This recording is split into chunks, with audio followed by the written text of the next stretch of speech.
All right, let's unpack this. We're Yeah. diving deep into plot and point of view today. Uh-huh. And wow, you've sent over some really cool stuff for this deep dive. I did. Excerpts from a college course, Yep.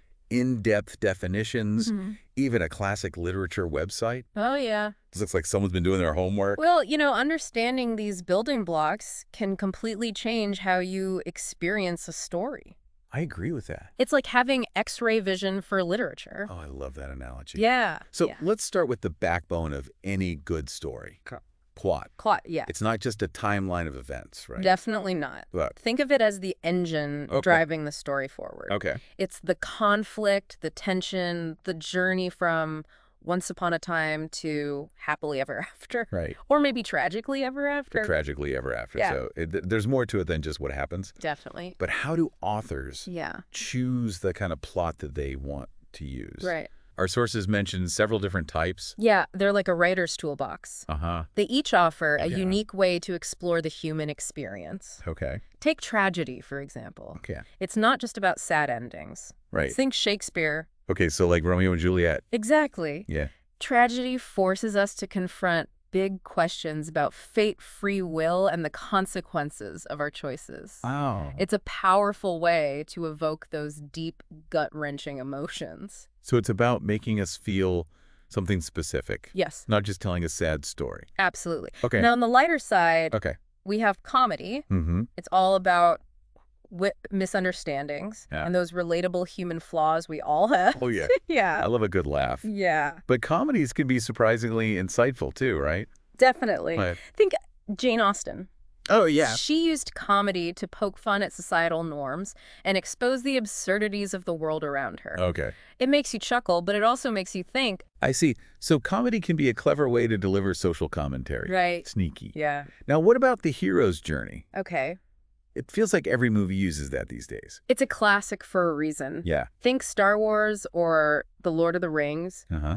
We're hardwired to connect with those stories of facing challenges, overcoming obstacles, and ultimately achieving some kind of transformation. I see. It speaks to our own desire for growth and self-discovery. Right. We all want to be the hero of our own story. Exactly. Our sources also mention rebirth. Okay. Is that like a character arc where someone goes from bad to good? Exactly. Wow. It's about transformation and redemption. Uh-huh. Scrooge conjure in it. Right.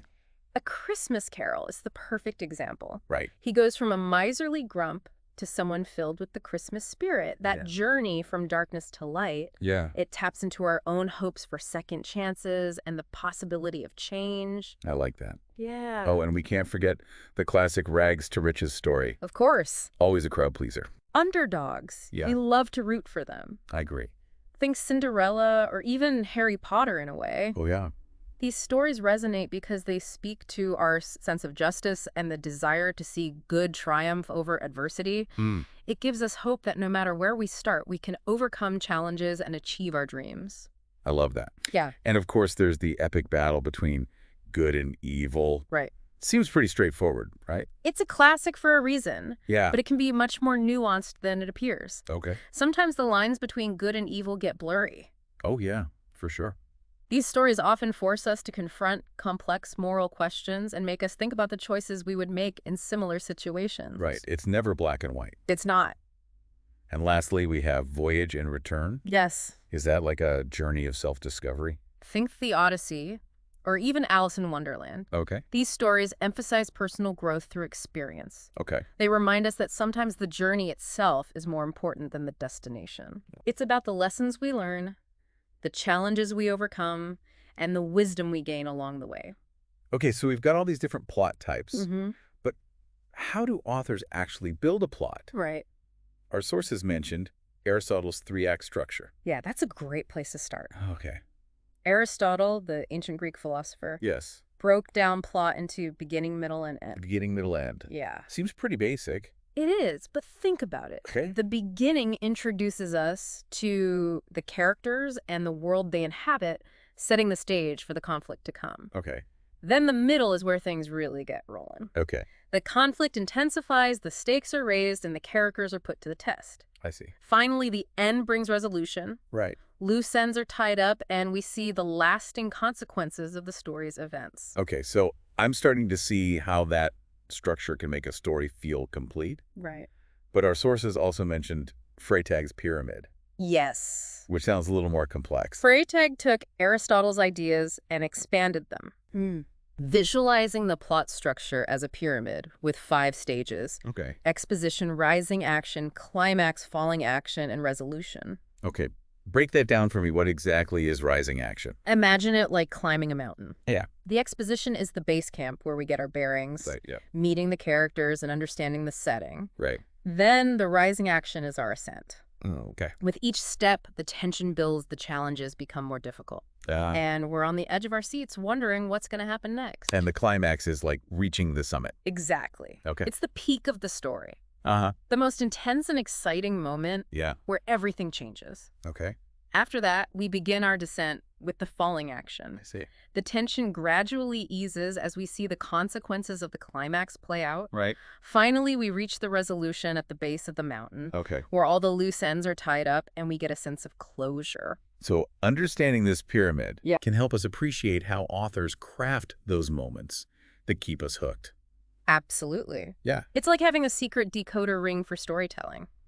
I like that. Freytag's pyramid helps you see the deliberate choices authors make to manipulate pacing, create tension, and deliver those satisfying aha moments. That makes sense. It's the art behind the story, the scaffolding that holds everything together. Wow. I'm starting to feel like a literary detective. That's good. But our sources make a distinction between plot and narrative. Right. What's the difference there? That's a key distinction. Okay. Plot is what happens, the bare bones of the story. Okay. Narrative is the how. Okay. It's the voice, the style, the way the author chooses to tell the story.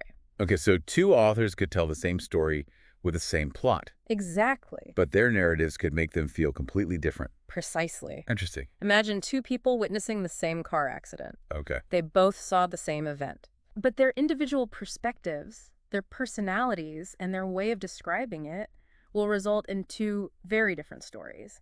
That makes sense. So understanding the difference between plot and narrative helps us appreciate not just what happens, but how it's told. Exactly. Okay. It allows us to see the artistry behind the words. Right. It's like appreciating the brushstrokes of a painting, the way the colors blend and the textures create depth and emotion. Okay. Narrative is where an author's unique voice and style truly shine through. Okay, so we've covered a lot of ground with plot, Yeah. but we've only just dipped our toes into point of view. Right. And that's where things get really interesting. It is, because point of view is like choosing a lens Okay. through which we experience the story. Okay. It determines what we see, what we know, and ultimately how we feel about the characters and events. I can't wait to learn more. It's fascinating stuff. This is already making me think about my favorite books in a whole new light. That's the power of understanding these craft elements. Right. It's like unlocking a secret level of appreciation for literature, Yeah. and we're just getting started. I'm excited. Yeah. Okay, so we talked about plot, Uh-huh. the scaffolding of a story. Right. Now let's dive into point of view. Yes. The lens through which we experience that story. Exactly. It sounds like there's a lot to unpack here. There is. It's fascinating how something as seemingly simple as point of view Right. can drastically change how we perceive a story and its characters. Our sources mention first person, third person. Yeah, I'll admit, I sometimes get those mixed up. sure. Can we break it down? Absolutely. Let's start with first person. Okay. Here, the story is told through the eyes of a character using. Okay. Think of it like reading someone's diary. Right. You're right there in their head, experiencing their thoughts and feelings directly. So it's like we're living the story through their eyes. Exactly. Yeah. You gain a real sense of intimacy and immediacy with a first-person narrator. Uh-huh. You connect with their joys, frustrations, and internal struggles on a deeper level. Okay. Okay. But here's the catch.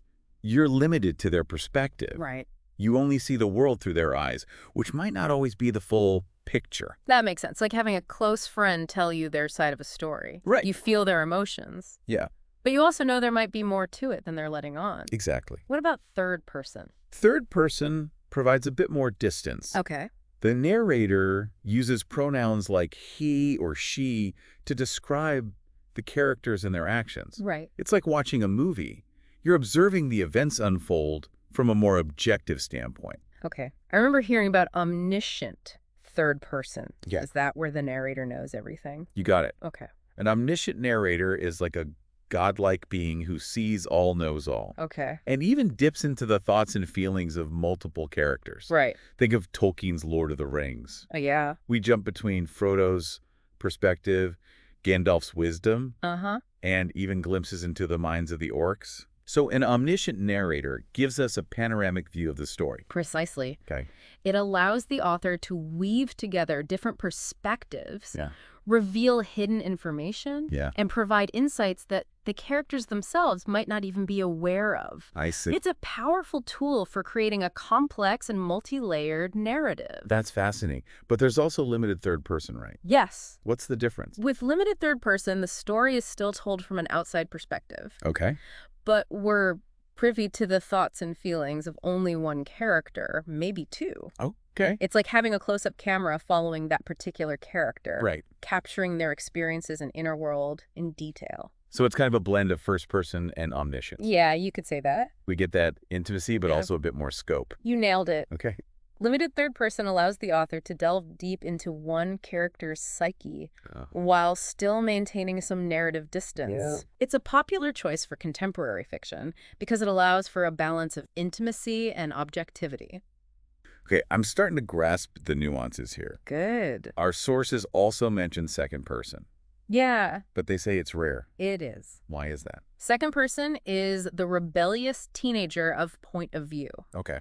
often misunderstood and frequently misused. Okay. It directly addresses the reader as you, pulling them into the story as an active participant. Ooh, that sounds intense. It can be. Like the story's happening to me. Exactly. good. When done well, it can be incredibly immersive and create a powerful emotional connection. Yeah. But it's a tightrope walk. Okay. If the writer isn't careful, it can feel gimmicky, intrusive, Right. or even downright awkward. I can see how that could be tricky. Yeah. So second person is best left to the masters of the craft. You could say that. Oh, okay. It takes a skilled writer to wield second person effectively and create a truly engaging experience Yeah. without making the reader feel like they're being forced into a role they didn't sign up for. Okay, I think I'm getting the hang of these different viewpoints, but why does it matter so much? Yeah. How can choosing one perspective over another change the way we experience a story?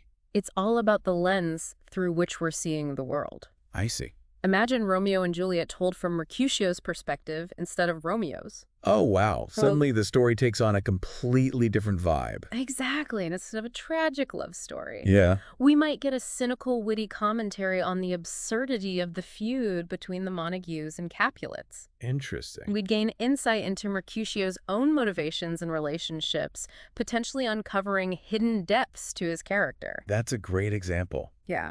It highlights how point of view can color our perception of the characters and even the entire story. For sure. It's like looking at the same painting under different lighting. Right. The details remain the same, but the overall impression can change dramatically. Exactly, and that's where the real magic of point of view lies. It adds depth, complexity, and often a touch of mystery to the storytelling. I'm really starting to appreciate how subtle shifts in perspective can have a huge impact on the reader's experience. It's true. It's like the author's playing with our expectations and challenging us to see things in new ways. You got it. And speaking of seeing things in new ways, Okay. our sources mention a few specific literary examples Uh-huh. that illustrate the power of point of view. All right. Shall we take a look? Absolutely.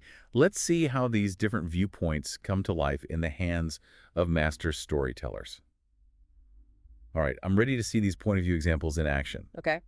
Our sources mentioned Ralph Ellison's Invisible Man. Yes. I know it's a classic, but how does point of view play a role in making it so powerful? Invisible Man is a brilliant example of first-person narration used to its full potential. Okay. The story follows an unnamed narrator, Right. struggling to find his identity in a society where he's rendered invisible by racism. Right. We experience the injustices and dehumanization he faces directly through his eyes, feeling his anger, confusion, and yearning for belonging. So the choice of first person makes the reader truly connect with the narrator's experience. Exactly. Okay. But there's another layer of complexity here. Okay. The narrator is what we call an unreliable narrator. Okay. We can't always trust that his version of events is completely accurate or objective. Right. This forces us to question his perceptions and motivations, making the reading experience even more engaging. It's like the point of view itself adds a layer of suspense and intrigue. Right. We have to actively piece together the truth alongside the narrator. Precisely, it makes us question the nature of truth identity and the ways in which societal forces can shape our understanding of the world. Right. Now, Yeah.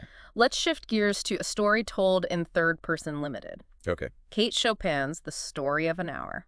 I've heard of that one, Yeah. but I'm not familiar with the plot. It's a short but incredibly impactful story about a woman named Louise Mallard who receives news of her husband's death. Okay. The narrator stays closely aligned with Louise's perspective, Okay. allowing us to witness her complex emotional journey as she grapples with this sudden loss.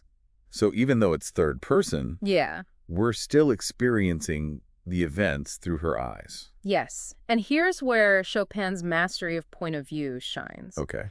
We witness Louise's initial grief, Uh-huh. but then something unexpected happens. Oh. She experiences a sense of liberation, a feeling of freedom she hasn't known in her marriage. Through the limited third-person narration, Yeah. we're right there with her, feeling the weight of societal expectations and the conflicting emotions that arise when she realizes the truth of her own desires. Wow. I can see how the story wouldn't have the same impact if it were told from, say, her husband's point of view. Right. It really highlights how a woman's inner life and emotions might be perceived or even ignored by those around her. Yeah. Exactly. Chopin's choice of point of view is essential for exploring the complex inner world of a woman in a restrictive society. Right. It allows us to empathize with her struggles and understand the subtle ways in which societal norms can shape our lives and relationships. Okay, last but not least, our sources mentioned Leo Tolstoy's The Death of Ivan Ilyich. Yes. It sounds pretty heavy. It is a profound exploration of mortality and the search for meaning. Okay. Tolstoy uses an omniscient narrator to tell the story of Ivan Ilyich, Uh-huh. a man facing his own impending death. Right. What's fascinating here is how the narrator's voice colors our perception of Ivan's life.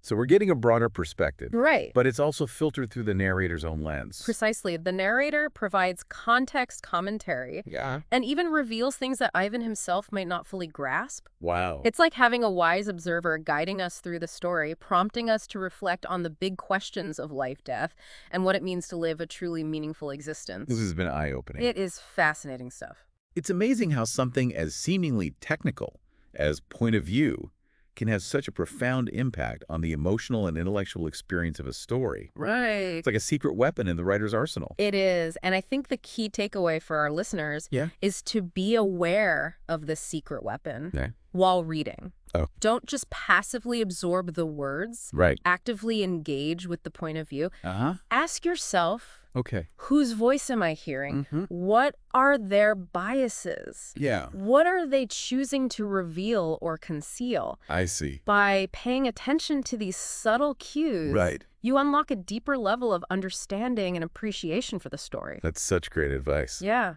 It turns reading from a passive activity into an active dialogue with the author. exactly. It's like having a backstage pass to the creative process. I like that. You start to see the deliberate choices the author made to shape your experience and guide you toward a particular understanding of the characters and their world. This has been an amazing deep dive. It- I feel like I have a whole new set of tools for approaching literature now. I agree, and I think that's the beauty of exploring these craft elements. Yeah. It enhances our appreciation for the power of storytelling.